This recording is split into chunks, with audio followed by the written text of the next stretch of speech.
What's going on, Route 66 travelers? Hey, we're pulling off the highway and taking a rest stop today in the first of the major prophets, the book of Isaiah.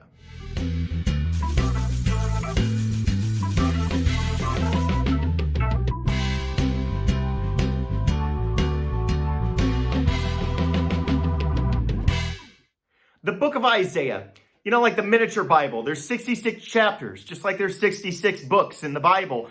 The first 39 chapters of Isaiah are very conducive to the 39 books of the Old Testament, and the 27 chapters that follow that in Isaiah, well, they're conducive to the 27 books of the New Testament.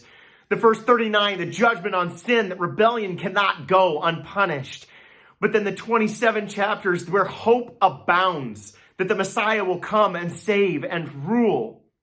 Those first 39 chapters, that first section on judgment, says that holy God must judge this rebellious man who proudly refuses to surrender to him and trust. And this has to occur because, well, we serve a holy God. It's his number one attribute. He's different. He's perfect. He's separate. He's not like us. He's sinless. See, rebellion, that stems from our pride. This is something that is in us that is a refusal to surrender. It's a struggle to just simply trust him, to believe in him. See, man is arrogant, and therefore he rebels against God. In Isaiah, God, he kind of speaks to the sin of his children in this way. He says, when I look down from heaven, I see your sin, and it's like you're shaking your fist at my rule and saying, no, I'm going to control my life, not you. And in chapter 1, verse 4, Isaiah writes, alas, sinful nation, people weighed down with iniquity, offspring of evildoers, sons who act corruptly. That's a lot of hard descriptions to take in, but he says they've abandoned the Lord. They despise the Holy One of Israel. They've completely turned away from him. And the thing is it's not even necessarily just the sin, but where it comes from. It comes from in here, from our heart. And God says it's something inside you that is the reason for this rebellion. And the point made early in Isaiah by God is this: you're not going to get further reading this book. You're not going to get further in life until you choose to call sin exactly what it is. Call it rebellion. Call it what it is. And what happens is that it becomes something that's not just deliberate, it becomes completely senseless. And because God is holy, then he has to punish that sin. And he tells us, I don't like this. I don't want to harm you. This isn't enjoyment to me. I love you. I care about you. But see, that's just it. You were my people. This is a vineyard. It's like I bought it. I planted it. I watered it. I took care of it.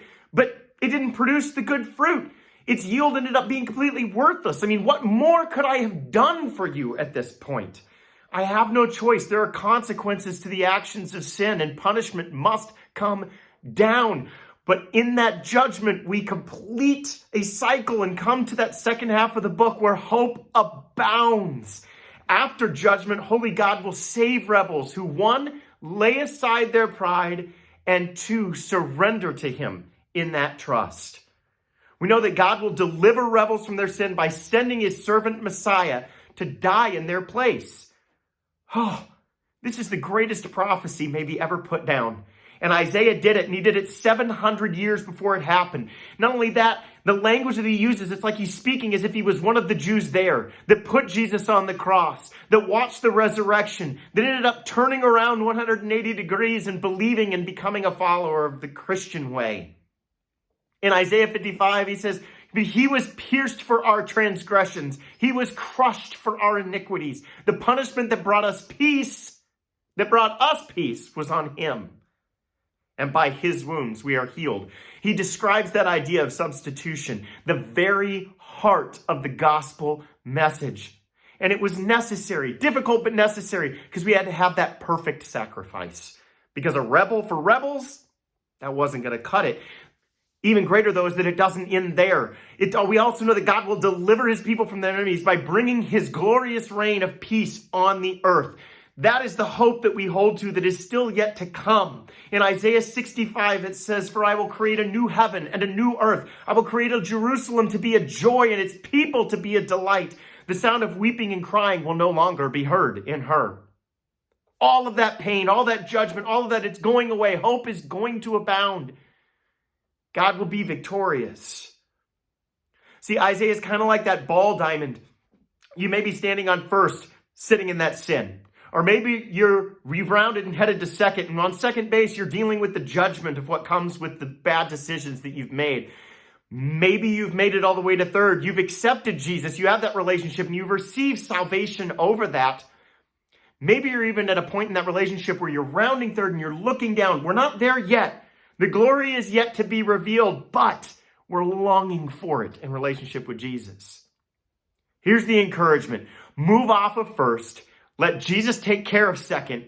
Enjoy the third so that we can look forward to getting home.